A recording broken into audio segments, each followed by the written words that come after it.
everybody. Welcome back again to a little Austin Sports Weekend with Austin, the man here himself. It is time for playoff college football, and the bowl season has started. One of my favorite times of the year. I love that, and a little March Madness, but I love the bowl season. And the playoffs this year should be just spectacular. But before we get started too much, thanks again for SevereTV.com. Just don't quite look at Mr. Potato Head in the face a little. I've already put him behind me. Thanks again for SevereTV.com for setting us up here in studio. Thanks again for Autographs Plus for sponsoring us. Got a little Josh Heupel signed helmet. Got a little Jalen Wright last year for Tennessee's running back last year signed helmet. Be sure to check them out. But let's do a little recap. I swear I'm not going to be biased on my coverage in this one particular game. We always love to cover the Army-Navy game. I am a patriot. We love the Army-Navy game. It's a very good, very classic, traditional American game. You know, the lead-up's always fun. The introductions are everything's good about America's it. Game. It is good. I honestly thought Navy sort of laid it to Army there a little bit. I thought Army would be up for this one and maybe take care of it a little bit, but they had a rough game offensively. Yeah, and 31-13. Yeah, they turned the ball over 3 times, and Navy didn't turn the ball over, so that's why it led them to the win. Yeah. Let's see. Yep. And Navy was steady. 7 points, 7 points, 7 points, 10 points. I mean, every quarter they scored in every quarter going up, and did really, really, really, really good. Navy only passed 9 times for 107. They are a running. Yeah, what do you expect? Running team. I know that is. They ran for 277 yards. Blake Horvath, 204 yards rushing. The quarterback. Oddly enough, Army couldn't contain the option quarterback there. Nope. He had 107 yards passing and 204 yards rushing. How do you do? How do you do? And funny thing, out of those 4 passes, 2 of them were touchdowns. That's not a bad average when you're 50% touchdown rate on your passes. But Army's quarterback also struggled with interceptions. Yeah, he had 3 picks. Was only 7 of 16, had less than 50% completions. Yeah, I don't know if I don't know what happened. They've looked really, really good up until this point. Navy it was just their day. They had their number, man.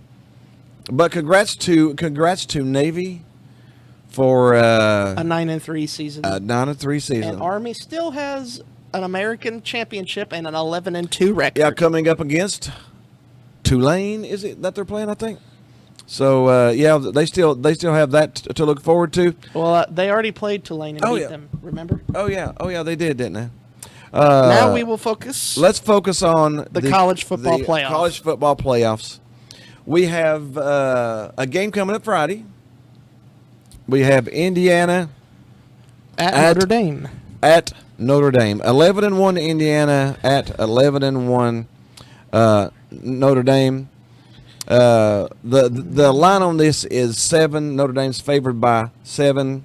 8.5 spread. No, it's 7. The line's 7 on it. Right now it's 7. It might have started out as 8.5, but it's down to it's actually down to 7 now. So I actually like Notre Dame in this one. I like the Irish a lot here. They can run the football well, and when you can run the football in a cold weather environment, and Notre Dame really just has, despite their disappointing results in these big games recently, I don't think they'll lose this one. They've had a harder schedule too. They've actually played Army and Navy both when they were ranked. They played a ranked Louisville team. They played a ranked Texas A&M team. Played a decent Georgia Tech team. Yeah, the only black eye they got was the infamous loss to Northern Illinois. They weren't focused and lost to Northern Illinois. Ever since, they haven't lost a game since. They haven't lost a game since, and they've looked pretty good doing it. And if nothing else, Notre Dame's roster is better. Their roster is better than last year, and a lot of times when it comes to these games, quick little shout out to Riley Leonard, the Notre Dame quarterback, professed Christian on the mic. Oh yeah, he got onto the podium. I said a lot of times talent shines in the third and fourth quarters of these type of games. And Notre Dame, what did they like to do? Like I said, run the ball. Run the ball, and They're at home, so that'll help. I think the talent will come through. Indiana's had a wonderful season. Oh yeah, they've had season, they've had the best season in the history of Indiana football.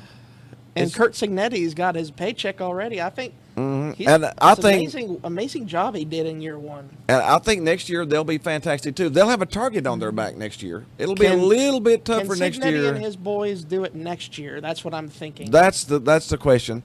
And honestly, maybe their schedule next year will be a little tougher too. The Big Ten overall strength wise was down this year as far as talent goes. For the biggest part of the year, they only had 4 ranked teams. And all 4 of them made the playoffs. Out so. of 16, or how many ever is in the conference? Yeah. So those 4 ranked teams made the playoffs, but the rest of the conference was down a little bit. So Indiana went 11-1, but they didn't have the strength of schedule that you would hoped they would have, because, and it's not their fault. They played the Big Ten schedule. It's just they lined up. It's not the team's fault. It's not the team's fault. It's usually the athletic director who sets the schedules up. So I'm thrilled for Indiana. This is the best season that they've ever had. But I do like Notre Dame. I actually like them to even pull the line. I like them minus the. So we picked the 7. Irish to move on to the second round. Yeah. Going into Saturday, starting with the first game, we have SMU at Penn State. My heart says, wait a minute, I forgot the gang. Big Game James. Big Game James is 1-15 against top 5 matchups. Luckily, SMU is ranked 11th. So this is not a top 5 matchup. It's not even a top 10 matchup. It's a top 11. This spread is 8. They made the right choice by $8.5 putting points. SMU in over Alabama. I think they did too. And I feel good for the Ponies too. Coming in your first year in the ACC, you make the championship game. You only lose. I heard Alabama too fussed about. Well, we're going to have to set a lighter schedule next year. It's the strength of record. It's the Arkansas and Vanderbilt loss that took you out of the playoffs. It wasn't you're out of the conference. Oklahoma and Vanderbilt. You Oklahoma and Vanderbilt. You played like poop against Oklahoma. You got crushed by Oklahoma, and you got beat by Vanderbilt. Those are the 2 losses that took you out of the playoffs. It wasn't the out of conference schedule. So anyway, I'm not getting that. But yeah, but I think SMU deserved to be in better too.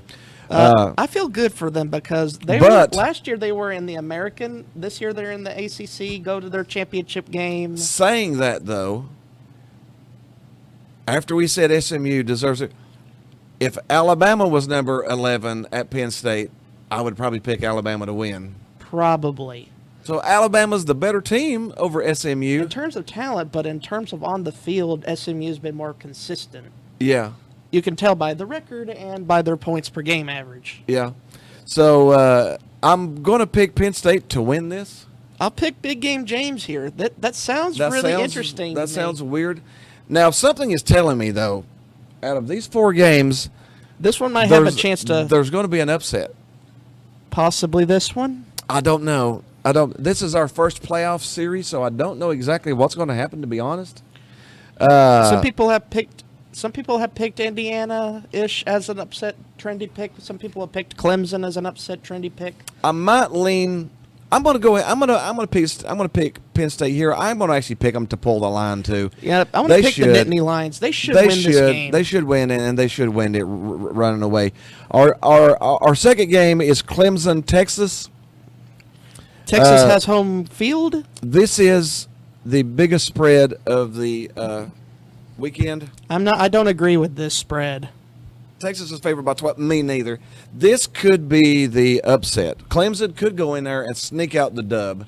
This is the one I'm feeling too, in my opinion. Dabo Sweeney, he's been there, done that. They've been playing up lately. They did lose to South Carolina. Oh, they were really underrated. South Carolina's finished the year on fire a little bit. They did lose their offensive coordinator, but they've got a good matchup against Illinois later on. Yeah.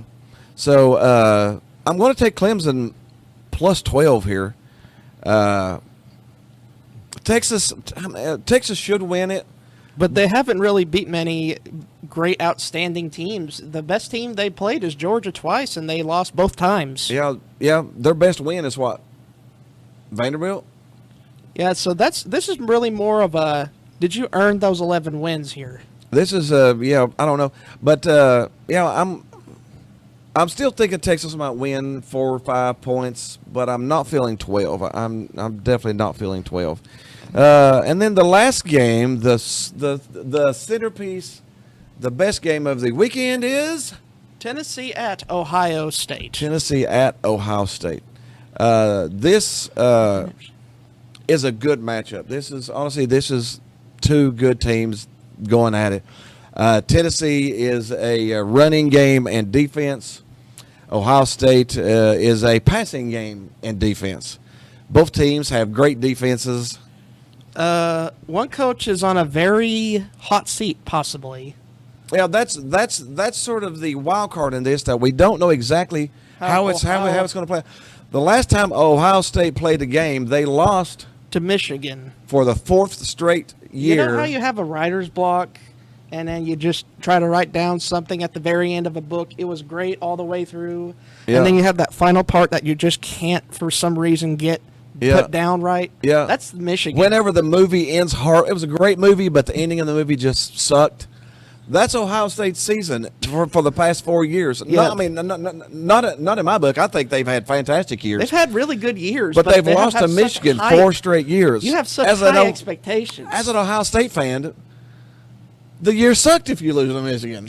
I've got friends who are Ohio State fans. So at default, it sucks if you lose to the M. You're 10-2, and you've had a horrible year because you lost to Michigan. Some teams would kill to have a 10-2 season. I said we was actually talking. I actually saw someone on a talk show, and one of the guys was a Ohio State alum, and he actually said, if we win the national championship, would it be that great, knowing that we lost to Michigan doing it? I mean, that's seriously the psyche. That's how deep the rivalry burrows. That's how deep that rivalry is, and honestly, if we had lost. If we were a 10-2 team for 10 straight years, but then we lost to Florida 4 straight years, I'd probably feel the same way.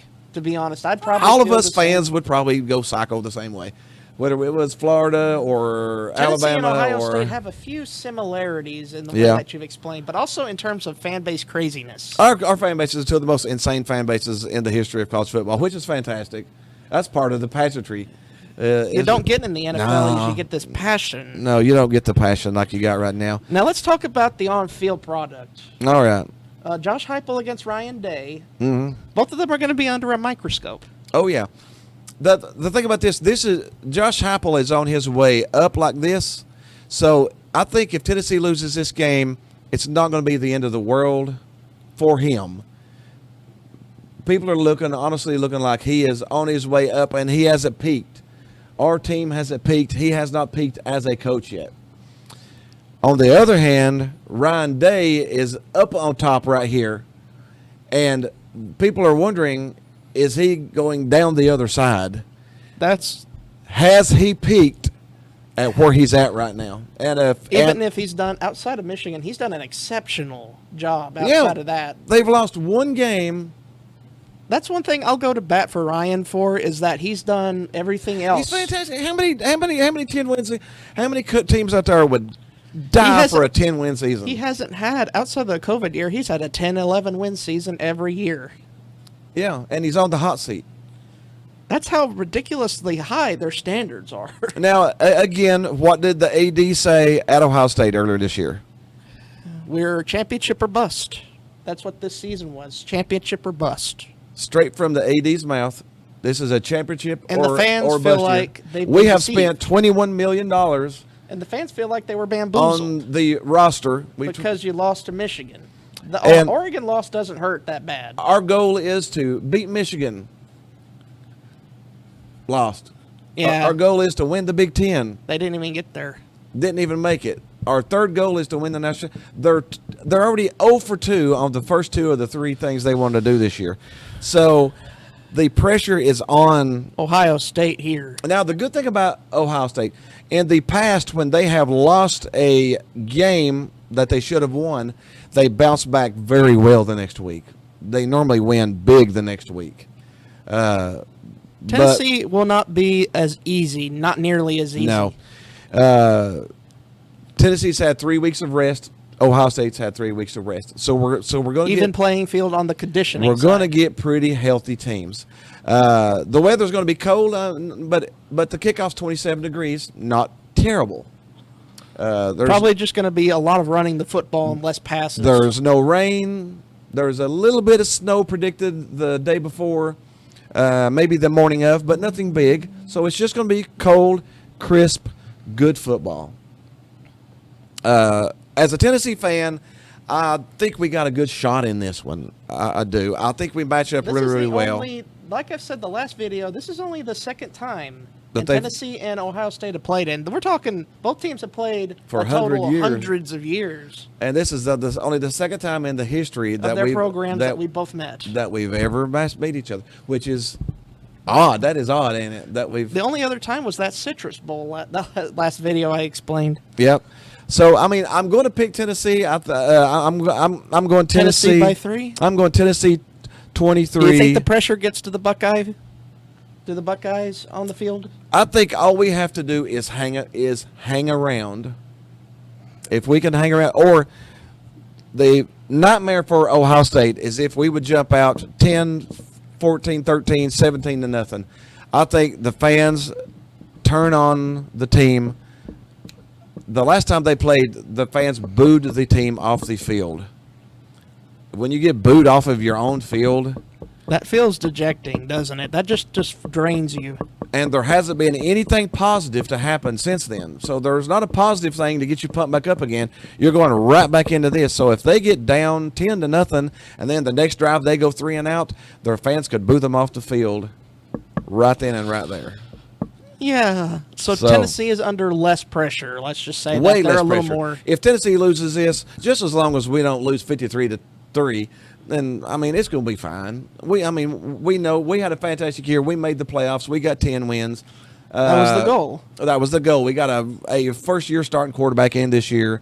Dylan Sampson was a spectacular the entire year, and we said at the beginning of the year he was going to be the heart of the team. We thought he's the next. 22 rushing touchdowns and a buck 1,400 rushing yards. The Tennessee all-time leader, SEC leader this year, just fantastic. So hats off to Dylan. Tennessee and Ohio State's defenses are Both good defenses against are the so run. good. Both defenses are so good. Ohio State struggled the last game or two against the run, but I don't know if that was an aberration or what. Cause it might just be their Michigan block. It might have been their Michigan block, yeah. So we will see. But Tennessee definitely. Tennessee has the running game, though. To be fair, Ohio State will not run. To be fair, that though, well. we do have a Georgia block as well. We have a Georgia block. We got over the Alabama block. But there's the Georgia block. Got over the Florida block. The Georgia block is still out there. Hopefully next year. We'll talk a little bit about that later. But hopefully next year, Nico's second year at home, Georgia, we may get them. But. Yeah, I'm gonna say Tennessee 23-20. This might be a little more personal around Christmas time after this game ends because on my mom's side, we have a few people who have at least attended Ohio State or have been fans of Ohio State. I've got people I know that and I'm involved are Ohio State fans. And this is definitely going to be one of those, like, at least for my standards, a little bit of a rivalry. Yeah. Maybe a little more talk. Just a little bit more talk at the end of this one, but I am pumped up. I am pumped up about it. The bracket itself, whoever wins between Clemson and Texas gets Arizona State, who's been playing very well lately. Mm-hmm. Whoever wins between Tennessee and Ohio State gets Oregon. Oregon's been unbeaten all year. They are unbeaten the whole year. Whoever wins between SMU and Penn State gets Boise State. That's going to be interesting to see that. Yeah.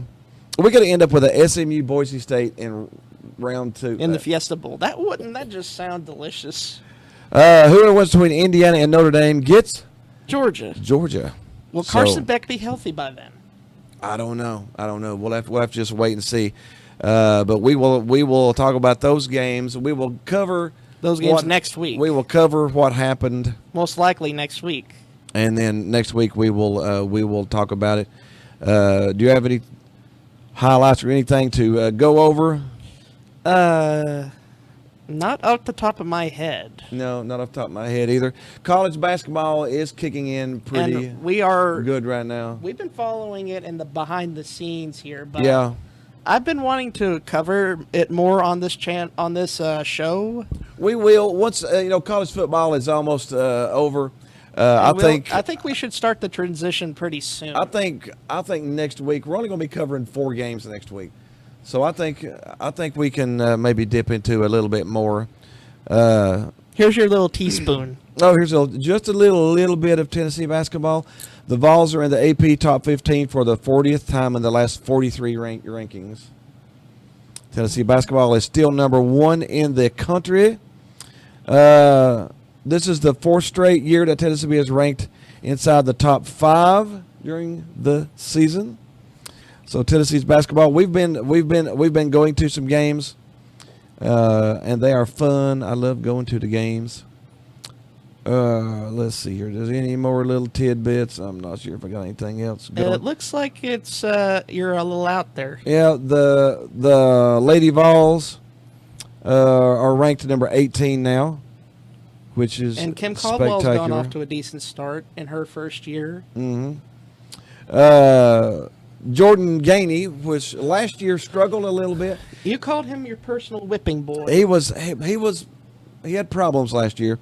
This year he's doing fantastic. Right now He's done much better this season. he had 17 points, 6 of 8 shooting, 5 steals. He's averaging 13.6 and a 53% shooting over the last 5 games. Game winner against Illinois. Good performance against Western Carolina. He's good. The last game we had, Chaz had 19, Gainey had 17, Dubar had 13, Ziegler had 10. Ziegler was 1 assist away from a triple-double. I wish I would have left him in there to end to get that. So, anyways, Tennessee basketball is on fire. Tennessee football did pick up a transfer this week. We picked up a O-line, which any O-line is getting good O-line. We picked up a transfer from Arizona this year. He's actually supposed to be pretty good. So we're happy about that. But that's about all we'll cover this week. Next week we'll talk some more college playoff, and We'll talk about the results of the first round. the results of the first round, and we might start covering a little top 10 on your Hoops. hoops season because it Because is getting hot. It's getting the basketball fever, folks. We love some college football. Love it, love it, love it. But thanks again for SevereTV.com for setting us up here. Thanks again for Autographs Plus for sponsoring us. Be sure and check them out. They got a good website going on. Other than that, See you next week.